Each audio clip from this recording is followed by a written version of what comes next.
A very good evening to one and all present over here. Myself, Dr. Sheena, endodontist. So today we'll be dealing the most repetitively asked NEET endodontic MCQ questions.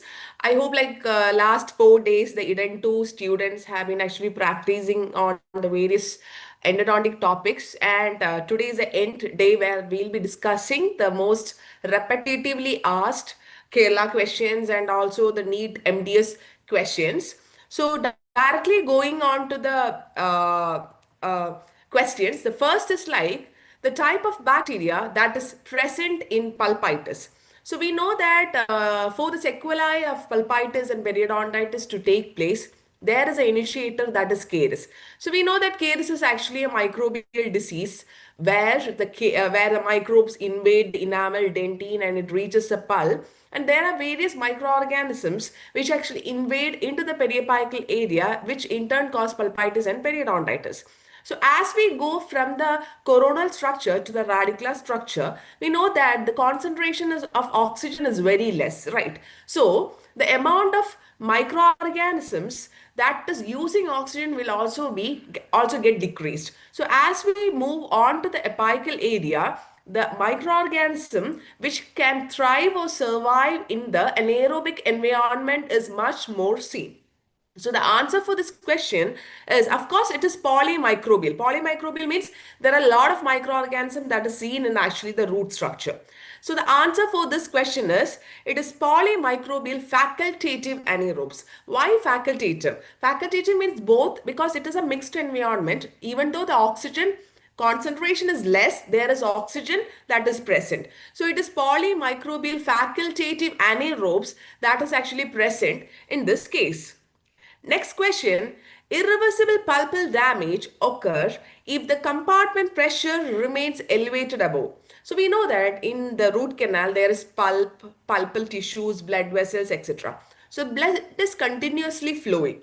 So they are saying, we know that there is a normal pulpal pressure that is 6 to 10 mmHg. This you need to know. So normally there is a 6 to 10 mmHg is there. So we know that when there is inflammation, there will be increase in the inflammatory mediators, there will be increase in the intrapulpal pressure. So if to say that it is an irreversible damage, it should reach to a pressure of 30 mmHg. So here the answer is third one, 30 mmHg. So the normal pressure is 6 to 10 mmHg.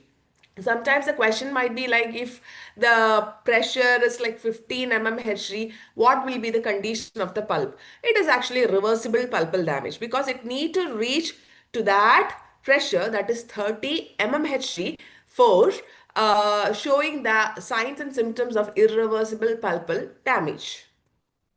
So next is an image-based question. Here, the cross-section represented in the color plate belong to which of the following? So you can see in this image, there are various questions being actually shown, various options being shown. That is Flexar files, K-Flex files, Headstorm, Unify. So in order to answer this, it is very important for us to actually know the cross-sectional anatomy of each files. So I have actually included some of the file designs that you have to keep in mind while you answer this question and also the subsequent question. See this. The first of all, you can see 5 images. The first 3 is actually K file and its modifications. So you can see the first one, it is FlexR files. FlexR files, you can see it is also the K reamers. Normal K files is having a square shaped cross section. Very important. K files are having a square shaped cross section. While in the case of its modifications like FlexR files, K-Flex files, they are having different cross sections. So K files is having a square shape. Flexar files is having the triangular shaped anatomy, and the K-Flex files is having, you can see it is a diamond shaped anatomy. So you have to keep in mind, just keep in mind like K files is having square, the K-Flex is having the rhomboidal or the diamond shaped structure. Flexar files is having a triangular shaped structure. So coming to the H files, H files is actually having a single helical structure. You can see there is a small teardrop appearance. The fourth one, teardrop appearance is there, and there is a very small helix is seen. It is a single helix material or file. Next is the modification of actually H files, that is uni files and also S files. You can see S is actually the shape of the cross section, and they consist of actually two helix. So this is the anatomy of various files, that is which we commonly actually use, that is the K files and the H files. Now let us answer this question. The cross-sectional representation in the color plate. As you can see in the image cross-section, it is a double helical structure. So as I told, double helical structure is seen in the modification of H files. So it might be a uni file or S file. So the answer for this question is D, uni file. Next question. This is kind of a tricky question, and you need to know some recent advances to answer this question. The alternating rotational technique uses which blank design?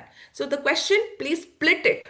See the first one, alternating rotation. So the file is rotating, but it is alternating, means it is moving clockwise and it is moving anti-clockwise. So before answering this, you have to know one of the recent advanced technique of rotary endodontics, that is reciprocating technique. So what is reciprocating technique? As the name suggests, there is actually movement of the file forward and backward. As you can see in that image, it is moving in a clockwise direction of 30° and an anti-clockwise direction of 150°. So this is the basic reciprocating movement of the files. So normally it comes under the fourth generation. We know that there are various generations of files starting from 1, 2, 3, and fourth is actually the reciprocating files, and they are having a triangular cross section and a non-cutting tip. This is very important. So from where we got actually triangular cross section, we have studied that in K files, right? So this is a kind of actually modification of the K file, but it consists of a triangular cross section. Very importantly, they have a non-cutting tip. So coming to the question, alternating rotational technique. Whenever you hear this term into your mind, you should actually think it is actually the reciprocating techniques. So the answer will be triangular blank, now with or without a cutting tip. So it is like without a cutting tip. So the answer is second one. Next is from endodontic surgery. So the question is 3 mm reduction of the root end removes successfully what percentage of apical ramification? So this is again a very confusing question. There are two things that is removed when we cut the end of a infected root. That is apical ramification and lateral canals. So the question is very particularly asking what is the percentage of apical ramification that is removed. So you have to keep in mind, just think the first one, just see the first slide. A 3 mm reduction in the root end will decrease 93% of the lateral canal and 98% of the apical ramification. So please keep this in mind. The apical ramification is reduced by 98%, whereas 93% of the lateral canals are being removed. So sometimes the question will be actually based on such tricky questions. So kindly read and then only answer. Okay. So the answer will be 98%. Why 3 mm? Because studies have actually shown that the apical 3 mm shows maximum amount of lateral canals, which is actually harboring large amount of infectious microorganisms that is responsible for reinfection. So that is why we always reduce 3 mm when we do apicectomy, right? So again, how we do an apicectomy? Some questions have been used, which is a hand piece that is used for apicectomy. It is like impact air 45 angulated handpiece. Why? We know that in order to reach the root end, it is very important for the handpiece to be actually a bit angulated. That is why we use a 45-degree angulated handpiece. Now, what is a bevel which we give? We can give the ideal bevel is 0°. That is because it doesn't open the dentinal tubule. Nothing is actually opened in that cases. But In most of the cases, it is difficult to give a 0 degree bevel. So we can actually extend the bevel from 0 to 10 degree. So sometimes the question might contain only like 0 degree. So there you need to answer it as 0 degree. In certain cases, it might be in between like 0 to 10 degree and answer accordingly. So till 10 degree is actually the ideal bevel that we can do while we do a endodontic surgery in the periapical area. Next, see the next box, second box. So what is a magnification? This is another question. What is a magnification at which you do an endodontic surgery? So the question might be like 4x to 8x, 8x to 14x. Please don't be confused.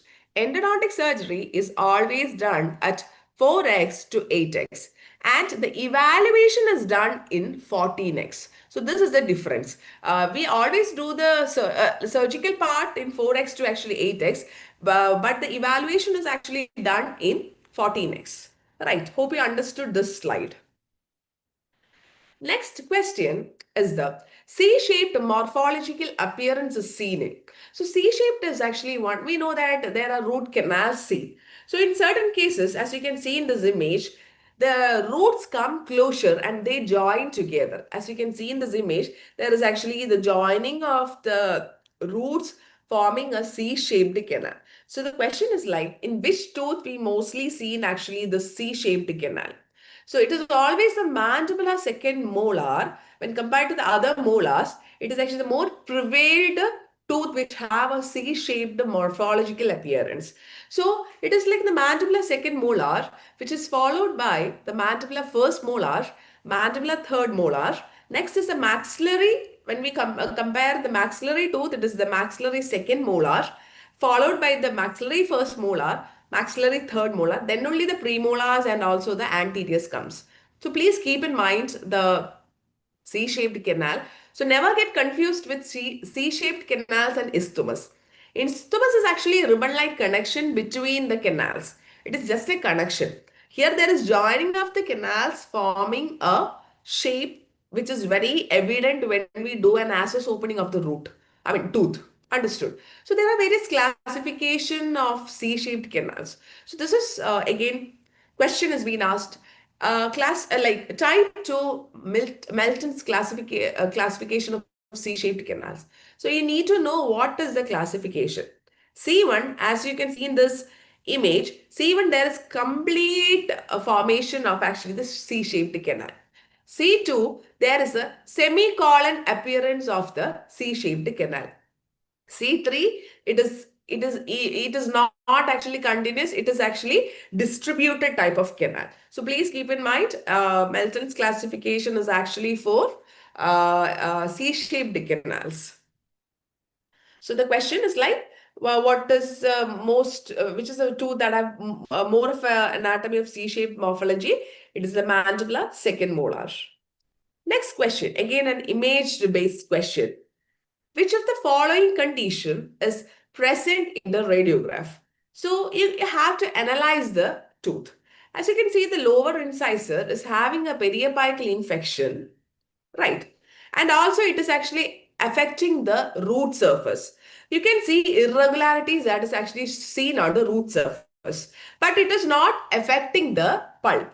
You can see the pulp is actually okay. You can see the external surface of the root is too much engaged or too much actually it is having ragged border.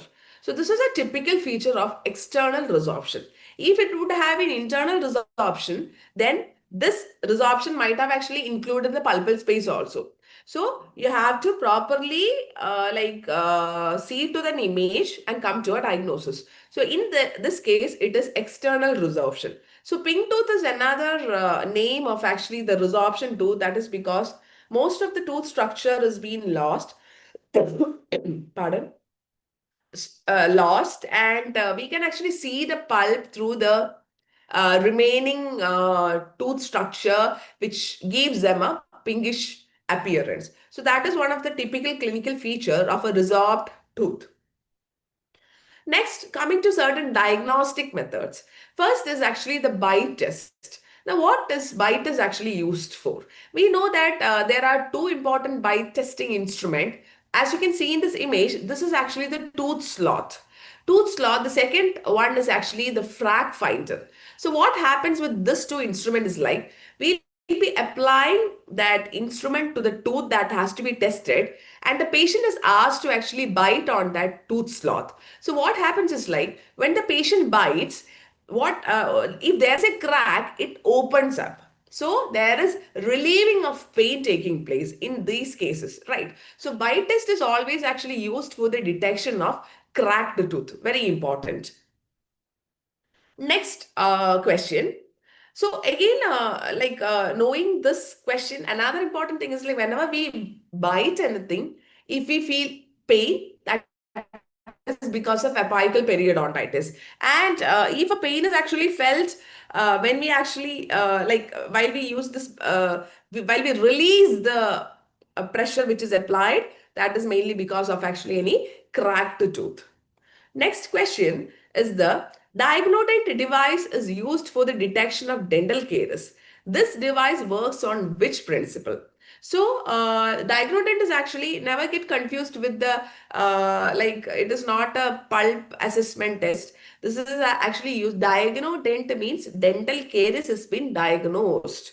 So, always think that it is always a laser induced fluorescence. So what happens is like, a laser of 644 nanometer is applied onto the tooth. So what happens is like, the caries structure absorb that, and it actually produce certain fluorescence. And this fluorescence has been actually detected. So what happens is like, as you can see in this image, there are certain numbers showed in that instrument. So this instrument, as caries progression occurs, the concentration of the number will also increase. Okay, so diagnostic is also like an instrument which is used to detect the caries. That is very important. So the answer is like laser induced fluorescence. Next is pulp oximetry is used in. Now going to the vitality testing. So the tooth vitality testing, we have a pulp vitality testing and also vascularity testing is being actually done. There we actually use pulp oximetry, where the vascularity of actually or the blood volume is actually assessed. The oxygen saturation is actually assessed. So you have to split the name again. Pulp oximetry. So just split the name. Oxy means the oxygen saturation of the blood is being assessed. Okay, it is based on actually the vascularity itself, where the oxygen concentration is being actually assessed with the help of a probe, that is a diode probe. So, so most of the question has been actually asked from the clinical testing method for assessing the vascularity as well as the nerve test. So I thought of like giving a very short description about the test that is used. Now, normally used test of pulp has been of two type. Nerve test and vascularity test is there. The nerve test again is of two type, thermal test and the electrical pulp test. We know that the thermal test contain cold test and heat test. So these tests just think only about the nerve supply of the pulp. That is a neural sensibility test. So what happens to the vascular supply? The other all tests, including the pulp oximetry and laser Doppler flowmetry, actually checks the vascular supply of the tooth. So next is a pulp vascularity test. So I thought of like explaining laser Doppler flowmetry. As I told, it actually assists the microvasculature of the tooth. And what happens is like, a laser is being actually applied, laser light is applied onto the tooth. So we know that there is movement of actually the RBCs taking place. So what happens is like, the light get shattered or actually deflected by the moving RBCs, and it is called as a Doppler shift. So this Doppler shift is being actually calculated in this case, right? Another important thing is actually when there is necrotic pulp, the amount of RBCs flowing is less, and the amount of Doppler shift is also less. So that is what you have to keep in mind. Laser Doppler flowmetry is based on the Doppler shift mechanism. Pulp oximetry, as the name suggests earlier, it actually calculate the oxygenated blood. It consists of two diodes. One is red light emitting and another is blue light emitting. And there is a photo detector on one side. As you can see in this image, there is two detector. This detector actually supplies the rays, and this detector actually receive the light that has been actually moving from the pulsated oxygen and also the deoxygenated blood, and they actually calculate the amount of oxygenated blood, determining the vascularity of the pulp. So please keep in mind what are the tests that comes under the nerve sensibility test, and which are the tests that actually comes under the like vascularity test. Please keep in mind. And another important thing in that area where you have to keep in mind is actually the various heat test that is used, various cold test that is used, and what is the temperature at which each materials actually works, etc., has to be kept in mind. Again, next is an picture based question. First is like, identify the instrument that is present in the color plate. So you can see it is very small. We often confused with this image. This is a gate Glidden drill or a piezo reamer. This is actually used for removing the gutta patch, especially for actually a post placement that you all know actually. So this is an image showing Gate Glidden. As you can see in the first image, Gate Glidden is actually a flame-shaped head. That is very important. That is the uh, peculiar feature of actually the Gate Glidden drill. It is having a flame-shaped head with a very safe tip. What is the use of what is the difference of piezo reamer? Piezo reamer is actually, you can see it is not flame shaped. It is a long with a sharp flutes that is present. Again, it is actually a safe tipped instrument. So this is the difference between the Gate Glidden as well as actually the piezo reamer tips. So please keep in mind, and it actually often having a size of number 1 to number 6, and depending on the canals that we use and the tooth which we use, actually we can actually determine the GG drills or this thing that have to be used. Sorry. Next question is a diagnostic test commonly used to determine the status of the vitality of the pulp. So the vitality of the pulp is always determined by the thermal test, because we know that even in clinical practice we are more often into the thermal testing methods like the cold test or the heat test. So it is always the thermal testing method that is always like the most commonly used or most commonly available diagnostic test for actually finding out the vitality is, of course, the thermal testing. So always keep in mind, sometimes it might be the vascularity method. So never give answer for the vascularity with the help of actually thermal testing. So please keep in mind. Next, another important area that you have to keep in mind is like the carbon dioxide snow is otherwise called as actually dry ice, which is actually used in the application, in actually checking the thermal testing, used in thermal testing. So the temperature that is used in carbon dioxide is also to be kept in mind, that is minus 78 degrees Celsius. And this is the most important method that is actually used for a full coverage restoration. So the tooth that is actually underlying the full coverage restoration, we'll be actually using this carbon dioxide snow, or the dry snow is being actually used. Another important question is the various nerves, that is alpha nerves, beta nerve fibers is being of again asked questions. So if you keep in mind certain important points, it will be very easy to answer this question. The first is, electrical nerve tester detects pain by stimulating which nerve fiber? So electrical nerve tester always actually detect the A delta fiber. Please keep in mind as such. A delta fiber means DE you can memorize like that. A delta fibers actually detect the E, electrical nerve testers. Right. Some important again asked question which I have actually noted. The nerve fiber that respond to electrical pulse tester, as I told, is A delta fiber. You can memorize it as ED.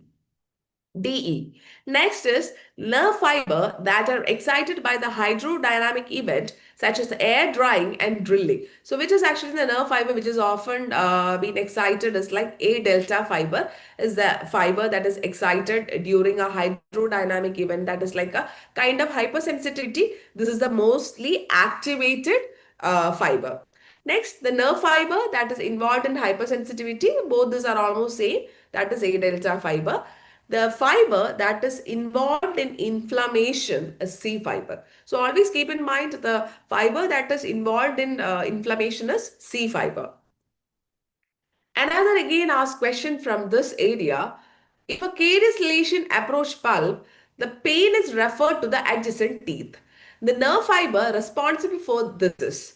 So just read the question. A caries lesion is actually approaching the pulp, but the pain is actually referred to the adjacent tooth. And which nerve fiber is actually responsible for that? It is C fiber. So always, as I told in the last slide, C fiber is involved in inflammation. So think that inflammatory fibers are the same fiber that is responsible for actually the referred pain to the adjacent tooth. So it is actually the C fibers. Next question. In case of pulpitis, a patient is not able to locate the exact offending pain. This is because. So offending pain means, offending tooth means what? This question is showing that the pulp is not able to actually determine the sensation of touch. So we know that the receptors that is responsible for assessing the touch is propion receptor. So pulp mostly lack propion receptors. So why patient is not able to exactly locate the offending tooth is the answer is B. That is because of lack of propion receptors in the pulp. So think propion receptors are those which assess the touch. Since propion receptors are not there, the sensation of touch cannot be felt by pulp. But, see this.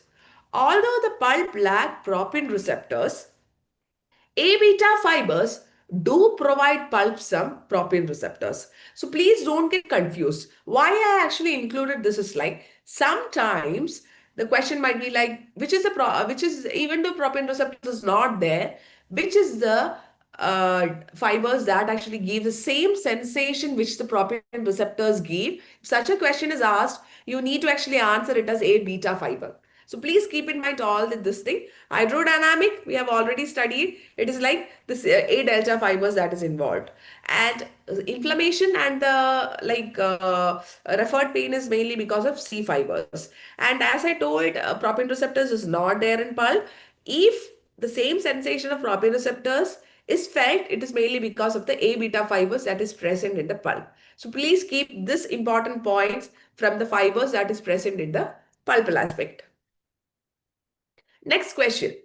Which is a cytokines that is associated with periapical lesion? So keep in mind there are various interleukins that is actually seen or inflammatory mediators that is actually involved when there is infection. So interleukin 1 is the most important cytokine that is actually seen in periapical lesion, even though the others are also actually seen. What is the popular use of headstrong file? So this is another important question. Sorry. Headstrong file is actually always used. We know that when we start with the root canal, we actually, once we locate the canal orifice is very small. So always to like flare the that area, the canal area, we always actually use the headstrong file. So the options are like to flare the canal from the apical region to the orifice, to establish a circular canal in apical area. Never. Apical third, we cannot actually use headstrong files. To prepare the canal for post restoration, we use GG drills and also what piezo reamers. For rotary cutting of the canal walls, never.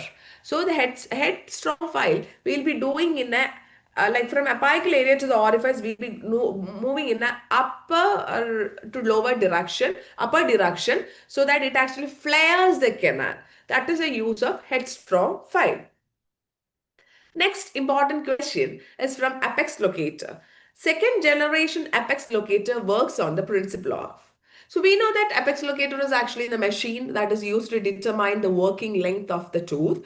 And there are various generation of the apex locators. So please keep, I have made a code where you need to actually memorize it as RIF, RIF. The first generation is resistance form. So second generation is impedance form.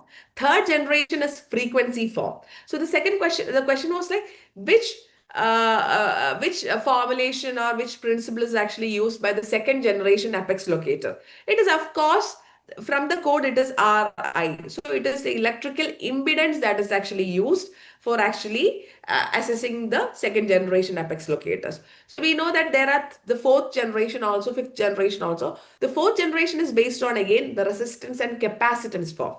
So please keep in mind. First is resistance form, second is impedance form, third is frequency form, fourth is resistance and capacitance form. It is a combination that is used as in the fourth generation apex locator. Next question again, which we are not commonly seen. In order to complete a cutting circle of the canal wall, the triangular shaft instruments require. So we know that within the canal, the instruments are actually moving, right? So the question is like, we are actually using a triangular instrument. So how much the triangular instrument should actually rotate within the canal so that it can complete the one circle within the canal? It is 1 by third. So it is always a 1 by third of the triangular instrument which completes a complete circle in the canal wall. So another important point that you have to keep in mind, sometimes the question might be like, what is the amount of turn required by a square instrument to accomplish the same? Means a single circle in a canal. For triangular shafted instrument, it is 1 by third, while in the case of square instruments, it is 1 by fourth. Please keep in mind. Another important thing is like, what is K-file? K-file, as I told earlier, it is having a rectangular blank. That is a square type of blank. And it is less flexible. Another reamer or K-files is having a square shaped, triangular blank. So it requires 1 by third of the motion. So it is always having a rotation motion, while in the case of K-file is actually using a rotational cutting motion. These are some of the things that you have to keep in mind. H-file is having a round blank. It is designed for actually longitudinal filing motion.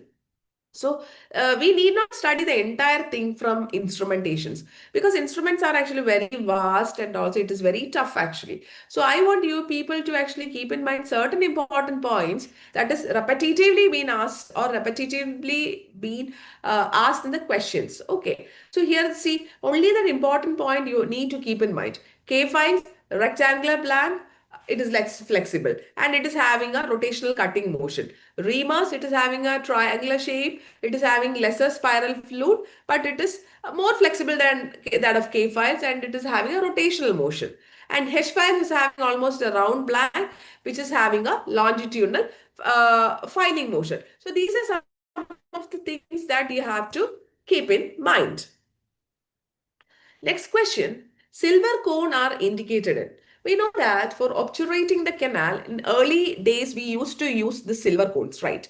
So silver cones was actually not used in all the cases. It was used, since the size of the silver cone is very narrow, it was actually used in narrow canals with a width till 20 to 25 size. Okay, that is the main important point that you have to keep in mind. Next, again asked repetitive question and it is often a confusing question. See, if F2 protaper is cut 1 mm short of apex, what will be the effective diameter? So, without knowing the anatomy of protaper, without knowing how many protaper files are there in a set, we cannot answer this question. So, before going into that, I would like to give you a brief description about protaper files. Just go through what I am saying. See that image. You can see about 6 files. It is divided into two, shaping and finishing files. Shaping files is of 3 types. SX, S1, S2. Finishing files is of 3 types, F1, F2, F3. So these are actually the 2 sets of instrument that is actually present. So you can see the box that is seen on the upper part. Finishing files have taper of 7, 8, 9. Please keep in mind. F1 always have a taper. Taper means we know that the instrument go like this. At each how much degree there is actually, how much percentage there is increase. That is, F1 have 7, F2 have 8, F3 have 9 percentage. Please keep it in mind. What is the tip diameter? Tip means at the end, what is the diameter? You can see it in the image. S6 have, so start from S1, 17, 19, 20. S1 is 17, SX is 19, S2 is 20. So simple. F1, F2, F3 is very easy, 20, 25, 30. So what is tip diameter? We have always studied. It is 1 by 100th of a millimeter. So what if somebody is asking, what is the tip diameter of F1? We know that it is 20. 20 by 100, right? So 20 by 100 is actually the tip diameter of F1. What is the tip diameter of F3? 30 divided by 100. That is the tip diameter of F3. What is the tip diameter of S1? Of course, 17 by 100. Right. So another question is commonly being asked is, which is the two files in the ProTaper system that is having common tip diameter? You can see from that image itself, S2 and F1 is having the similar tip diameter of 20. Right. So hope you understood. Now the question, go to the question. If F2 ProTaper is cut 1 mm short of the X, so we need to think the tip diameter of F2 is what? 25 mm. We have studied, so 25 divided by 100, it is 0.25. That is the tip diameter. What is the taper of F2? 7, 8, 8. So it is 8%, 8 by 100. So the answer is 0.25 plus, that is the tip diameter plus we have cut only 1 mm. So 1 mm increase means what is a 1 mm taper? 0.08 mm. If it was 2 mm cut, 2 into 0.08. Understood? Again, see AIPG question from 2010.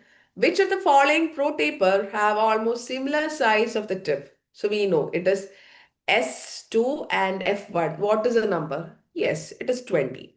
Good. So another important thing that you have to keep in mind, so considering ProTaper is like, ProTaper is having a cross section that is almost resembling a modified K file, and there are no radial lands and they are having a Varus taper because we have studied it have Varus taper. So all these please keep in mind, very important, commonly being asked question. Another question is, TEP deck sutures used in endodontic microsurgery is removed in. So how much time is actually required for removing this suture? It is about 24 to 48 hours that is required to removing this suture. What is the temperature of glass bead sterilizer? Study as such for 25 degree Fahrenheit to 475 degree Fahrenheit for 5 seconds. Glass bead sterilizer we always use for 5 seconds. It is like 425 degree Fahrenheit to 475. Please don't get confused. You can see the question is very confusing. I mean answer. Second is like 475 to 525. Just think 25 to 75. 425 to 475. Next question.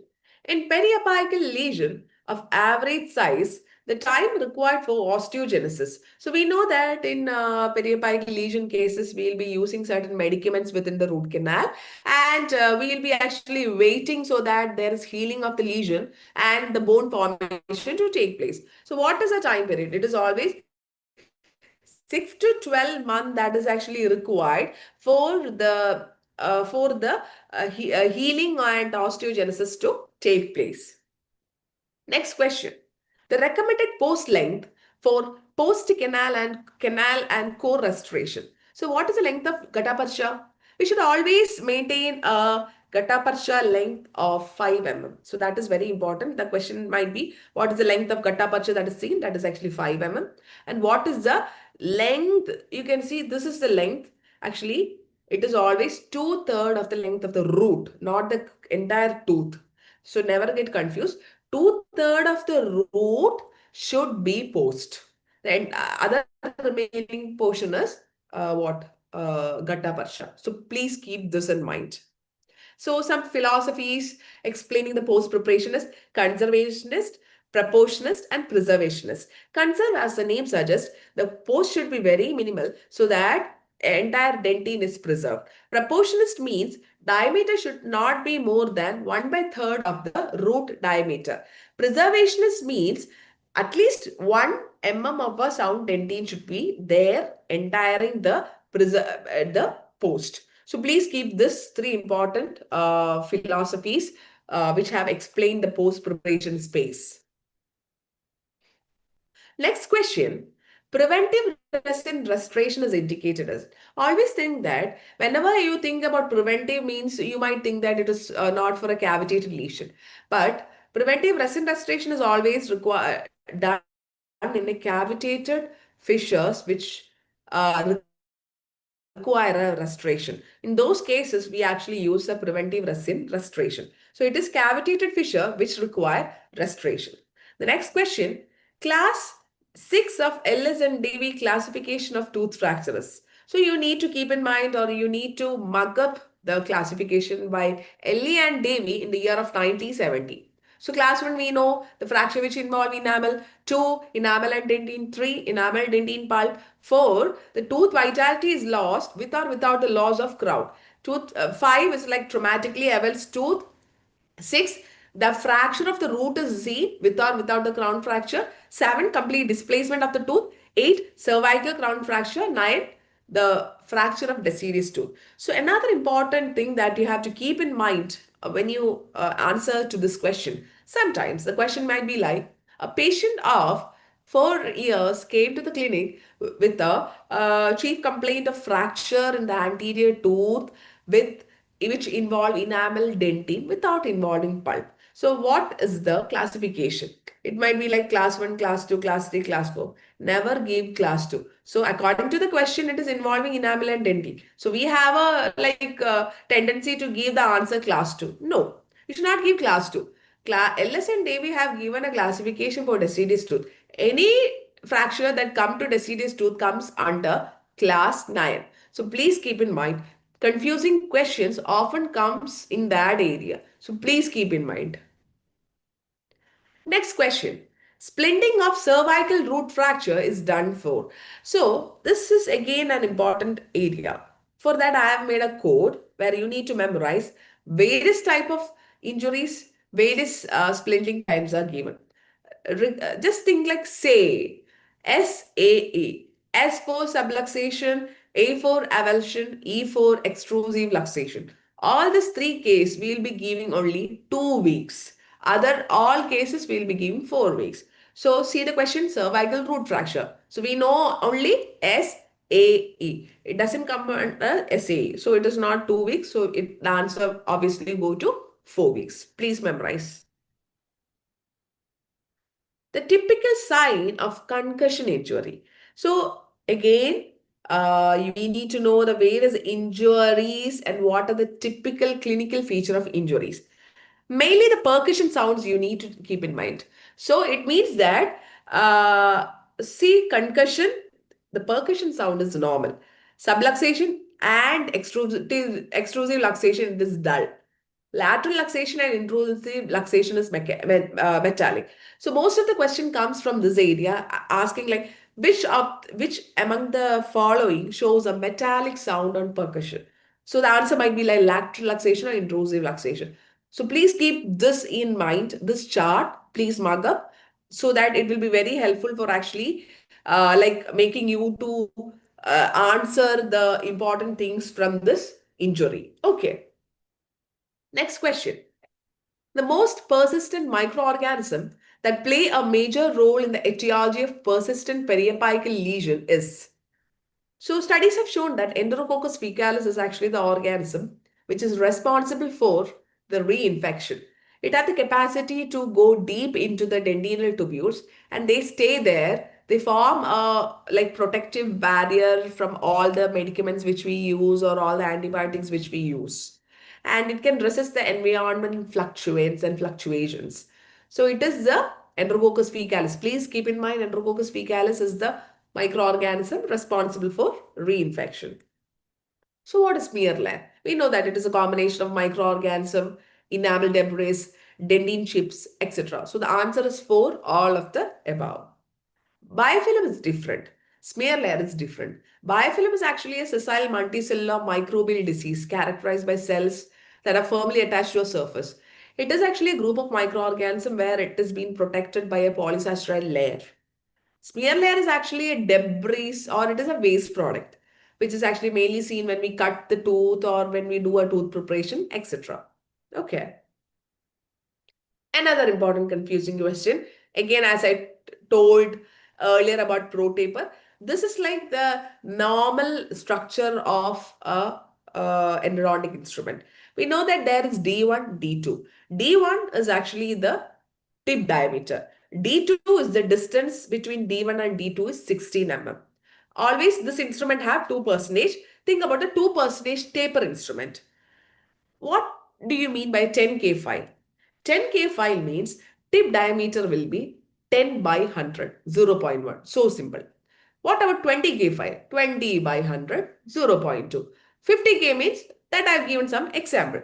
Right. So what do you mean by 2% taper? At each 1 mm increase in the file size, there will be 2% increase. That is 0.02 increase in each taper. Right. Now, how we will calculate this D2? D2 is equal to D1, that is the tip diameter, plus 16 into the taper. So, how will we answer this question? The question was like diameter of D16, that is the second one. D16 means D2. For number 20 Riemann. So, what is the tip diameter of number 20? 20 by 100, that is 0.2. Now, we know the formula 16 into taper. What is the taper? 16 into 0.02. So, the answer is like 0.52. This is how you calculate the D2 or D16. Understood? Next question. Fibroblasts that is actually present in pulp that produce collagen. It is actually the type 1 and type 3 fibroblast in pulp that actually produce the collagen. Next question, it is an application-based question. Patient reported to the dentist with trauma to the immature tooth with open apex. Now the dentist planned to do a RCT. What is the best way to measure the working length in this patient? Now the question is like it is an immature tooth with open apex. Open apex, like electronic apex locator is contraindicated.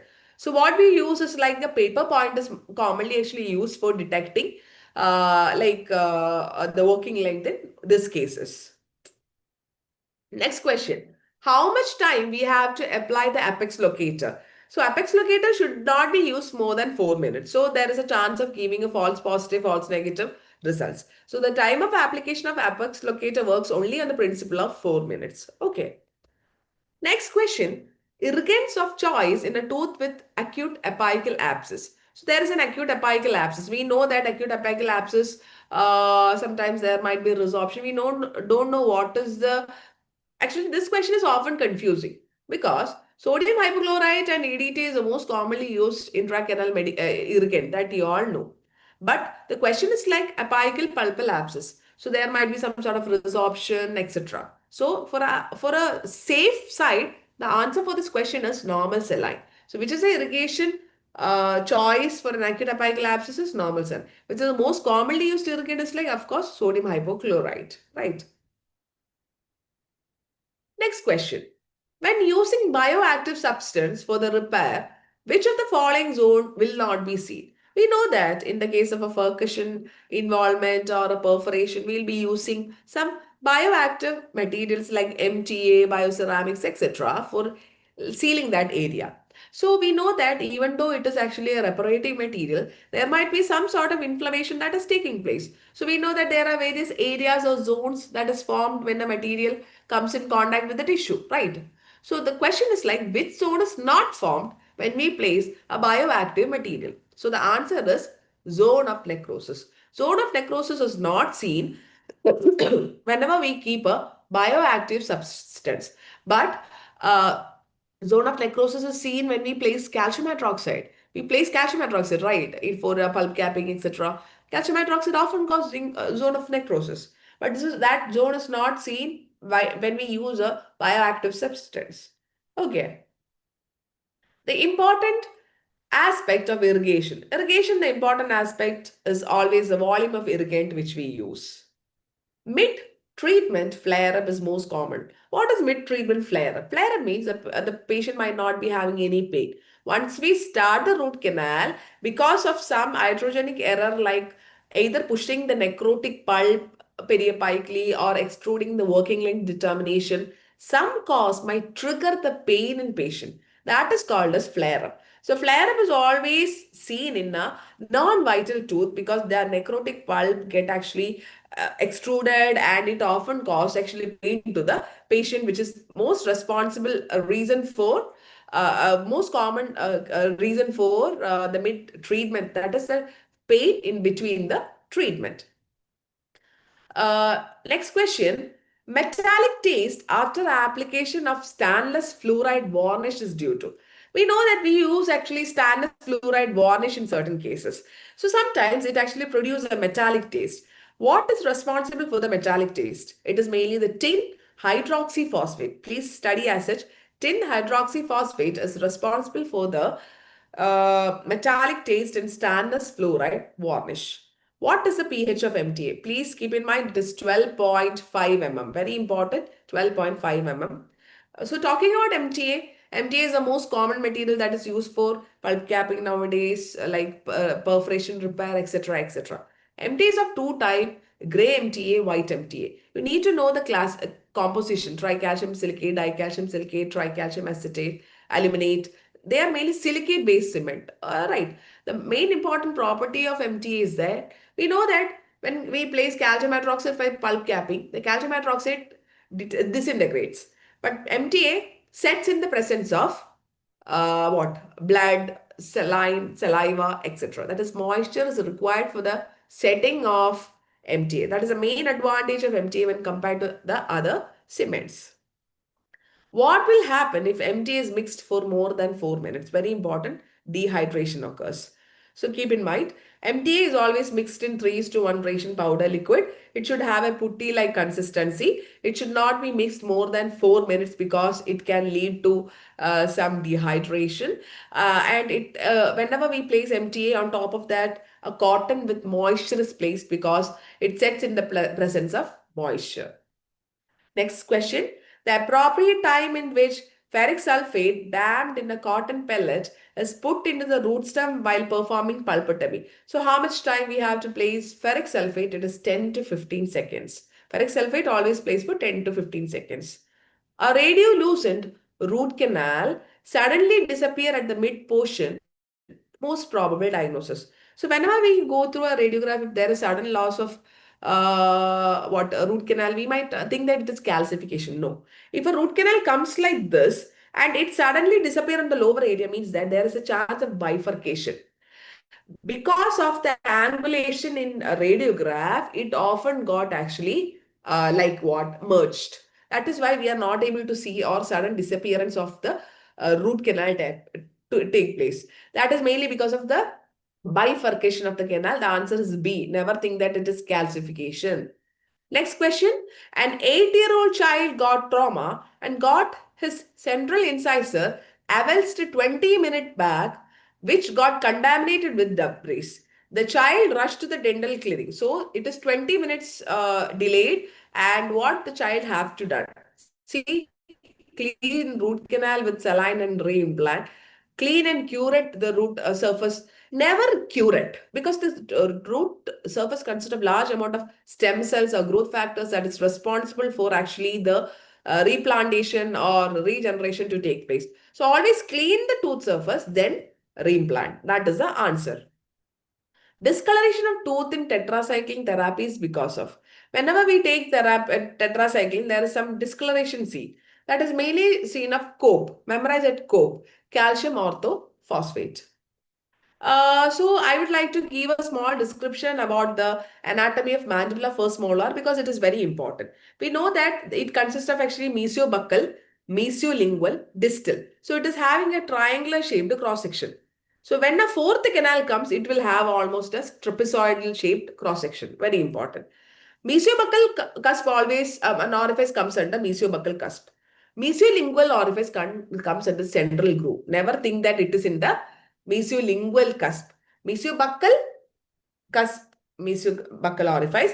Mesiolingual orifice is in the central groove. Next, distal is actually responsible for the shape of the cavity.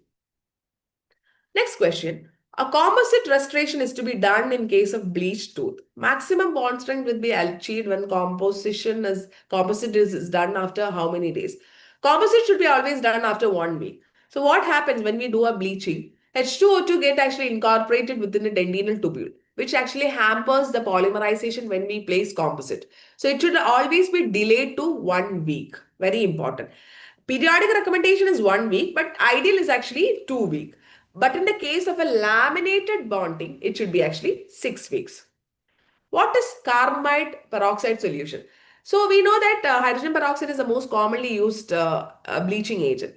When a urea is added to hydrogen peroxide, it forms carbamide peroxide. So it is 3% hydrogen peroxide plus urea. Please keep in mind. Theodor Kroll. So Theodor Kroll is actually the person who actually introduced microabrasion. What is microabrasion? We'll be using small amount of pumice to that 18% of hydrochloric acid is mixed and we'll be applying on the tooth surface. So that is all about microabrasion. These are the various techniques of like bleaching and various persons who have found out. And in that, most important is Meccan solution. That is a composition of 30% H2O2, 36% hydrochloric acid, and 1% of diethyl ether. So thank you. I hope this was a very good session for you all. A very important, I think most of the points in endodontics can be actually like understood very well. The thing that you have to give concentration is actually the endodontic instruments that you use, especially the taper, tip size, tip diameter, etc. So keep a keen concentration on those area. If you have any doubt, please contact the Idento team. Please come contact Dr. Sheena, endodontist. So I'll give you a clear-cut answer to all those things. Join Idento. We'll have a nice time. We'll crack naked MDS like that. Thank you. Have a nice day. Bye.